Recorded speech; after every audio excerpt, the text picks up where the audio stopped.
जरा इसका, ये कैसी वोट चोरी है कि भाई अयोध्या में वोट चोरी करके हम हार लेते हैं। मोदी साहब ये कहते हैं कि हमारा जो जीत हार का मार्जिन है उसको कम कर दीजिए, थोड़ा 1 लाख के आसपास ले आइए। इसी तरह से आप महाराष्ट्र में भी सीटें गंवा देते हैं, उत्तर प्रदेश में आप दूसरे नंबर की पार्टी बन जाते हैं। ये किस प्रकार की वोट चोरी है? देखिए, पहली बात तो ये है कि पिछले काफी समय से इलेक्शन कमीशन पर सवाल खड़े किए जा रहे हैं विपक्ष के द्वारा, और चुनाव प्रक्रिया का निष्पक्ष और पारदर्शी होना जरूरी है। वो वोटिंग मशीन में भी एक बार ये बात चली थी कि उसको हैक किया जा सकता है, जब अरविंद केजरीवाल ने कहा था। और तब इलेक्शन कमीशन ने एक ओपन ऑफर भी दिया था कि, और अरविंद केजरीवाल आप जानते हैं कि इंजीनियर हैं पेशे से, बल्कि आईआईटी के पढ़े हुए हैं, आईआईटी खड़गपुर के हैं। जी। तो लेकिन उस समय, जिस दिन समय दिया गया था कि आप हैक करके दिखाएं, उस दिन वो नहीं गए।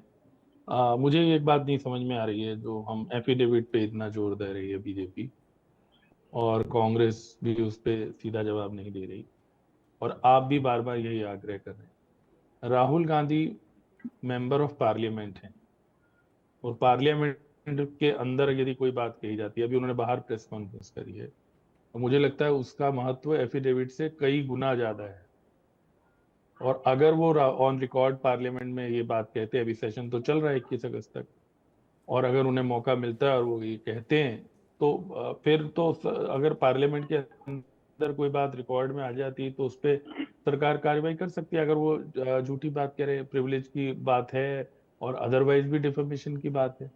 अब आ गई बात प्रूफ की। देखिए, ये बात से मैं सहमत हूँ कि उन्होंने 500 अगर 43 मान लीजिए हमारी लोकसभा कॉन्स्टिट्यूंसी है, तो लगभग मोटा मोटा अगर हम कहें तो असेंबली सेगमेंट एक पार्लियामेंट कॉन्स्टिट्यूंसी में लगभग 10 होती हैं, किसी में कम ज्यादा भी होती, कहीं 9 होती है, तो लगभग 5,000 तो आप मान के चलो कि विधानसभा हल्के हैं, उसमें एक हल्के का उन्होंने उदाहरण दिया। ये कहना जो अभी रेड्डी जी कह रहे थे, उन्होंने प्रूफ नहीं दिए। जितनी प्रेस कॉन्फ्रेंस मैंने देखी है उस एक कॉन्स्टिट्यूंसी के, तो उन्होंने प्रूफ दिए। ये हमें मानना पड़ेगा कि उन्होंने ये बोला है कि ये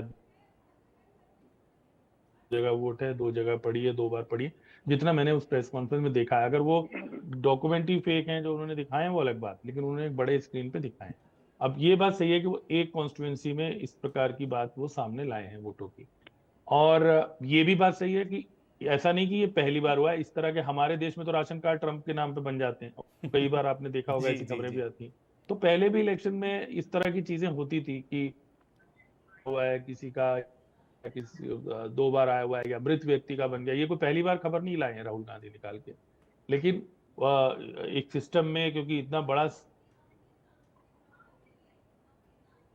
लेकिन हाँ, अगर इससे सुनियोजित तरीके से किया जा रहा है, या अब इलेक्शन कमीशन को भी, जैसे मैंने कहा कि वो पार्लियामेंट के सदस्य हैं, अगर वो पार्लियामेंट में ये बात कहते हैं, तो इलेक्शन कमीशन उस एक हलके के बारे में अगर वो तथ्यात्मक तौर पर गलत कह रहे हैं, तो इलेक्शन कमीशन को भी जैसे खुल के ऑफर दिया, वैसे ही अगर वो चीज सामने आए, तो इसमें मुझे नहीं लगता। दूसरा, कमीशन की जो क्रेडिबिलिटी है, जो इलेक्शन कमीशन का जो एक स्वर्णिम दौर जिसको हम कहते हैं, ये अलग बात है कि उस मुख्य चुनाव आयुक्त के बाद में अन्य चीजों में वो राष्ट्रपति का भी चुनाव लड़े और भी लड़े। लेकिन हमें अच्छे से याद है उस समय, क्योंकि हम लोग भी देख रहे थे सिस्टम को, और बाद में पत्रकारिता में भी टी एन शेषन ने बहुत बड़ा इलेक्शन कमीशन को एक मुकाम दे दिया था, क्योंकि उन्होंने बहुत सख्ती के साथ, चाहे वो अधिकारी हों चाहे वो नेता हों, और रेड्डी जी को तो याद होगा, शायद वो गलत था या सही था, चौटाला साहब को तो उन्होंने ये कह दिया था एक बार कि आप हरियाणा में एंटर नहीं करें।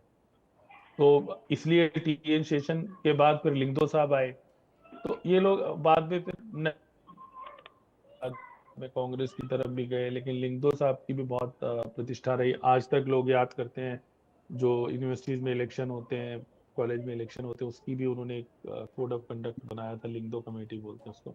तो मुझे ऐसा लगता है कि एक तो हम लोग ऑल टाइम लो, तो क्या कहूँ, आगे शायद और हमें गिरावट देखने को मिलेगी, कि विपक्ष और सत्ता पक्ष में जो आपसी थोड़ी बहुत समझ होनी चाहिए या रिस्पेक्ट होनी चाहिए, वो ऑल टाइम लो है। उसके लिए कौन जिम्मेदार है वो मुझे नहीं मालूम, लेकिन हमारे पास ऐसे बहुत से उदाहरण मिलेंगे। जब अटल बिहारी वाजपेयी लीडर अपोजिशन थे या सत्ता में थे, और सोनिया जी विपक्ष में थी, या सुषमा जी विपक्ष में थी, और मनमोहन सिंह प्रधानमंत्री थे। अभी जिस प्रकार का एक माहौल बन गया है, चाहे वो राज्यसभा में हो, आपको मालूम है खड़गे जी और नड्डा जी के बीच इस तरह की बातचीत हो गई, और अब ये जो लगातार संवैधानिक संस्थाओं की बात है। तो इसमें मेरे को ऐसा लगता है कि अगर ये बात राहुल गांधी ने तथ्यात्मक तौर पर तोड़ मरोड़ के कोई चीज प्रस्तुत की है तो निश्चित ही अच्छा। जहां तक कार्रवाई की बात है, एफिडेविट पे जो इतना जोर हो रहा है, पहले भी राहुल गांधी को आपको याद होगा कि उनकी मेंबरशिप चली जा चुकी है एक बार पार्लियामेंट की, और वो एक बयान पे ही नोटिस लेके एक व्यक्ति ने कर दिया था उनके खिलाफ केस। उसमें कोई ये थोड़ी उन्होंने एफिडेविट, वो तो एक रैली में ही बोले थे। अभी तो फिर भी उन्होंने प्रेस कॉन्फ्रेंस में तथ्य दिए और दावे किए, सब कुछ किया। वहां तो एक रैली में उन्होंने एक जाति विशेष पर कोई टिप्पणी की, उस जाति विशेष ने कोर्ट में केस कर दिया, वहां से उनकी कन्विक्शन हो गई, और उसके बाद उनकी इवन पार्लियामेंट की सदस्यता चली गई थी। तो अगर इस बार भी वो झूठ बयानी कर रहे हैं तो निश्चित ही कोई ना कोई कार्रवाई उस पर कोई व्यक्ति भी कर सकता है। इलेक्शन कमीशन अपनी डिफेमेशन का केस कर सकती है। तो थोड़ा सा मुझे बस यही समझ में नहीं आ रहा है कि इस चीज को लेकर दोनों तरफ से, मैं जैसे कहा, अगर राहुल गांधी चाहते तो पार्लियामेंट चल रही थी, वो पार्लियामेंट में इस बात को रख देते तो मुझे लगता है वो तो सारा कुछ ही रिकॉर्ड होता है वहां पे एक एक मिनट में, तो वो अपने आप उसका कॉग्निजेंस लिया जा सकता था। और वैसे भी चुनाव प्रक्रिया से जुड़ी हुई बात है तो उसके लिए तो पार्लियामेंट सबसे माकूल जगह है। तो अब आने वाले दिनों में वो रखते हैं नहीं रखते।